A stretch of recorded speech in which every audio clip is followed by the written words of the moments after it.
أحكم قيمة بندور عليها وهتفرق في حياتنا بشكل غير عادي هو إنك تقدر تحكم أو تتحكم في انفعالاتك وقراراتك وأفكارك عشان توصل إنك بتتحكم في ذاتك بشكل كبير جدا. خليني أقولك على مشهد مهم، إن تقريبا وبنسبة كبيرة جدا أنت مسؤول عن أفعالك وعن ردود أفعالك، يعني مش مسؤول عن أفعال الآخرين. الآخرين ليهم أفعالهم وليهم تصرفاتهم وليهم تفاصيلهم اللي هم بطريقة أو بأخرى في الغالب بيكونوا متحكمين في رد فعلك، سواء اتعصبت أو اتنرفزت أو طلعت قرارات غلط وريفر المشهد اللي انت عملته، ولكن هم اتحكموا في ردود أفعالك بناء على أفعالهم، وده مش صح. لما هتوصل لليفل وقيمة مهمة جدا إنك انت بس الوحيد المسؤول عن ردود أفعالك والمسؤول عن أفعالك، هنا هتقدر تحكم نفسك بشكل كبير جدا. أنا النهاردة شخص عطشان هروح أشرب على طول.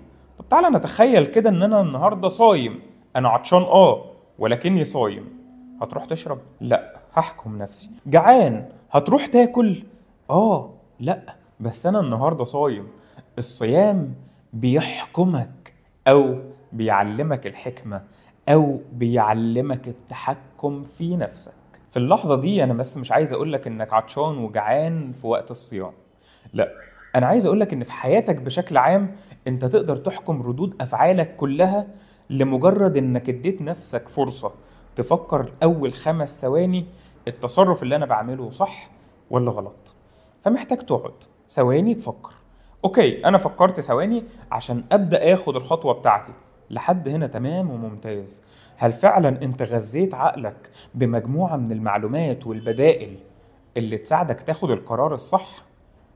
ودي قيمة هنتكلم فيها في ال30 حلقة، وفي مجموعة كبيرة جدا مش هقولك بقى من القيم، ولكن هقولك ان القانون ده تحديدا هو قانون من 55 قانون عشان توصل لأفضل نسخة منك.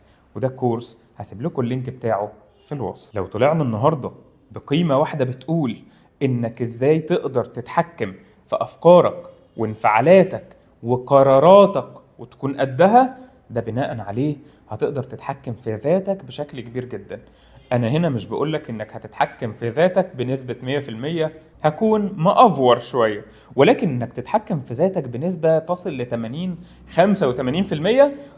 كل ما زادت نسبة التحكم في الذات كل ما زادت نسبة روقان البال وتقلت معدل المشاكل اللي بتحصل في حياتك بشكل كبير جدا. لذلك لو مش انت المتحكم في حياتك فاطمن، كل الناس هيتحكموا فيك.